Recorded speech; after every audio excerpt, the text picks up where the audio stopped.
तो आज हम क्या पढ़ेंगे? प्रेजेंट इंडेफिनिट टेंस का इंट्रोगेटिव सेंटेंस। क्या पढ़ेंगे? Interrogative sentence. उसे हम हिंदी में क्या कहते हैं? प्रश्नवाचक वाक्य। क्या कहते हैं? प्रश्नवाचक वाक्य। तो सबसे पहले इंट्रोगेटिव सेंटेंस को हम पढ़ने के लिए क्या करेंगे? ए फॉर्मूला में याद करेंगे। फॉर्मूला क्या है? Do does plus subject plus verb का फर्स्ट फॉर्म प्लस ऑब्जेक्ट। क्या है फॉर्मूला? डू/डज, उसके बाद प्लस सब्जेक्ट प्लस वर्ब का first form plus object. Do और डज का प्रयोग, डू का हम प्रयोग किसके साथ करेंगे? बहुवचनकर्ता के साथ। बहुवचनकर्ता जैसे यू, वी, दे, जैसे हम, तुम, वे, ये सब क्या है? बहुवचनकर्ता हैं। और उसके बाद डज क्या है का प्रयोग हम कहाँ करेंगे? एक वचनकर्ता के साथ। एक वचनकर्ता क्या है? ही, सी और इट। जैसे हम, जैसे वह लड़की के लिए है, और जैसे लड़की वह है तो लड़की के लिए सी, अगर लड़के के लिए है तो वह के लिए क्या होगा? ही। इस तरह से यहाँ एक वचनकर्ता के साथ हम किसका प्रयोग करेंगे? डज का। और बहुवचनकर्ता के साथ डू का प्रयोग करेंगे। उसके बाद सब्जेक्ट, फिर वर्ब का फर्स्ट फॉर्म। वर्ब का फर्स्ट फॉर्म चाहे एक वचनकर्ता हो चाहे बहुवचनकर्ता हो, सबके साथ हम वर्ब का फर्स्ट फॉर्म का प्रयोग करेंगे। उसके बाद ऑब्जेक्ट, यहाँ नोट करके भी यही दिया। क्या दिया? एक वचनकर्ता के साथ डज का प्रयोग होता है, बहुवचनकर्ता के साथ डू का प्रयोग होता है। तो बहुवचनकर्ता क्या है उनको यहाँ लिख दे रहे हैं। बहुवचनकर्ता जैसे यू, दे, वी, ये सब क्या है? बहुवचनकर्ता। इनके साथ हम डू का प्रयोग करेंगे। एक वचनकर्ता जैसे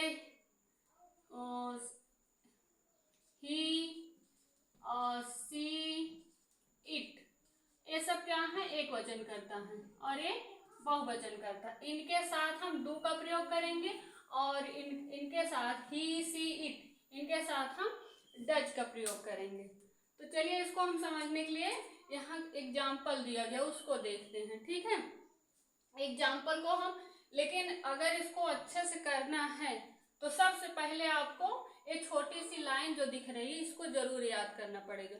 जब तक इसको आप सही से नहीं याद करती हैं तब तक ये आपको करने में दिक्कत होगी। इसलिए सबसे पहले आपको क्या करना है? इसी को याद करना। क्या है? डू/डज, उसके बाद सब्जेक्ट प्लस वर्ब का फर्स्ट फॉर्म और ऑब्जेक्ट। ये जब तक आपको याद नहीं होगा तब तक इसको करने में आपको दिक्कत होगा और समझ में भी नहीं आएगा। इसलिए सबसे पहले इसको याद करिएगा, तब उसको यहाँ इसको करिएगा। तो यहाँ एग्जाम्पल से हम समझते हैं क्या है इसका, कैसे हम प्रयोग करेंगे। तो चलिए सबसे पहले क्या दिया गया है यहाँ पे?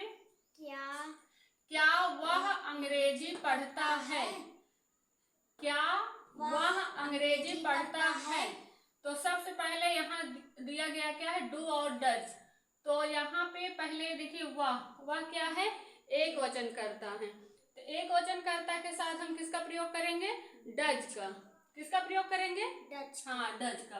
तो यहाँ सबसे पहले वह है इसलिए डज का प्रयोग करेंगे, क्योंकि यहाँ पे दो है, डू और डज, दो में से एक का ही हम प्रयोग करेंगे। तो यहाँ डज क्यों कर रहे हैं? क्योंकि यहाँ पे एक वचनकर्ता है। तो यहाँ डज, यहाँ दो में से एक डज, उसके बाद सब्जेक्ट ही, फिर उसके बाद वर्ब का फर्स्ट फॉर्म रीड, उसके बाद ऑब्जेक्ट इंग्लिश। तो क्या है? क्या वह अंग्रेजी पढ़ता है? तो उसका क्या हो जाएगा? Does he read English. अब उसके बाद दूसरा देखिए, दूसरा क्या है? क्या तुम स्कूल जाते हो? क्या है? क्या तुम स्कूल जाते हो? तो इसका क्या होगा? सबसे पहले ये बताइए, तुम क्या है? तुम एक वचन करता है कि बहुवचन? तो ये क्या है? बहुवचन करता है। यहाँ देखिए ये बहुवचन करता है। अब अगर तुम बहुवचन करता है, इसके साथ हम किसका प्रयोग करेंगे? डू का या डज का? इसके साथ हम डू ठीक है, क्योंकि ये बहुवचनकर्ता के साथ डू का प्रयोग करेंगे और एक वचनकर्ता के साथ हम डज का। तो यहाँ तुम जो है बहुवचन करता है, इसलिए यहाँ हम क्या करेंगे, सबसे पहले डू, उसके बाद सब्जेक्ट यू, फिर उसके बाद वर्ब का first form go to school, school क्या हुआ ऑब्जेक्ट। तो यहाँ पे do you go to school, तो डू क्या है, डू और डज एक सहायक क्रिया इसमें से है, उसके बाद यू सब्जेक्ट, उसके बाद वर्ब का फर्स्ट फॉर्म, उसके बाद स्कूल, स्कूल क्या है ऑब्जेक्ट है। क्या वह अपना पाठ याद करता है, अगला ये देखिए क्या है तीसरे नंबर, क्या वह अपना पाठ याद करता है। तो इसको हम कैसे करेंगे, सबसे पहले यहाँ देखिए वह क्या है एक वचन करता है, इसलिए सबसे पहले यहाँ हम डज का प्रयोग करेंगे। डज ही लर्न, लर्न क्या है वर्ब का फर्स्ट फॉर्म, हिज लेसन, अपना, अपना पाठ याद करेंगे तो अपना पाठ के लिए क्या होगा हिज लेसन। और इसके बाद यहाँ पे डू और डज, डू और डज में एक का प्रयोग करेंगे, उसके बाद सब्जेक्ट, सब्जेक्ट ही, उसके बाद वर्ब का फर्स्ट फॉर्म लर्न, उसके बाद हिज लेसन, ऑब्जेक्ट हो गया हिज लेसन। अब आगे चौथा क्या है, क्या वे स्कूल जाते हैं, क्या है क्या वे स्कूल जाते हैं। तो इसका हम क्या करेंगे, सबसे पहले वे बहुवचन करता है, क्या है ये बहुवचन करता है, बहुवचन करता के साथ हम डू का प्रयोग करेंगे। तो डू का सबसे पहले डू, फिर उसके बाद दे गो टू स्कूल, डू देखिए डू और डज में डू का हम प्रयोग किए, उसके बाद सब्जेक्ट क्या हुआ दे, उसके बाद वर्ब का फर्स्ट फॉर्म, वर्ब का फर्स्ट फॉर्म क्या है गो, उसके बाद टू स्कूल, यहाँ स्कूल क्या है जो है ऑब्जेक्ट है। अब उसके बाद पांचवा क्या है, क्या कमला गाना गाती है, क्या है क्या कमला गाना गाती है। तो सबसे पहले कमला जो है एक वचन करता है, इसलिए इनके साथ हम डज का प्रयोग करेंगे। डज कमला, कमला क्या है सब्जेक्ट है, उसके बाद सिंग वर्ब का first form, a song, song क्या है ऑब्जेक्ट। तो क्या है does Kamala Singh a song.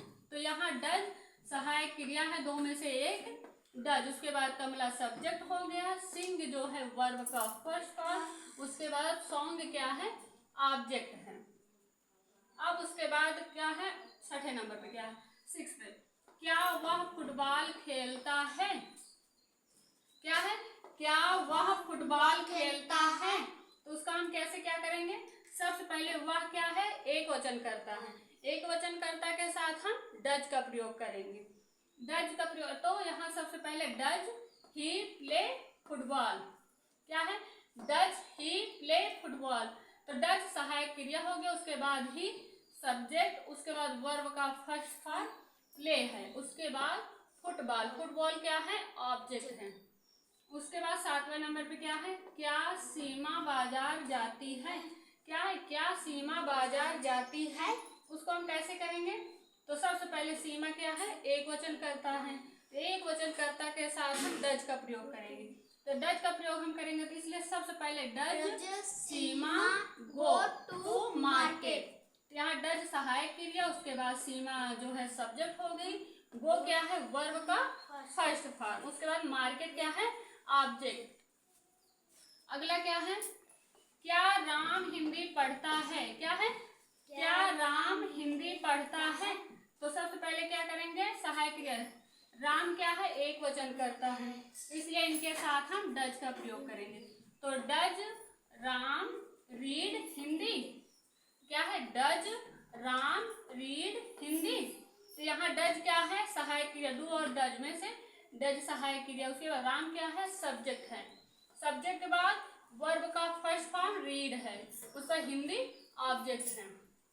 तो और यहाँ पे यू दे वी ये क्या है बहुवचन करता है, और उसके बाद ही सी एक वचन करता है।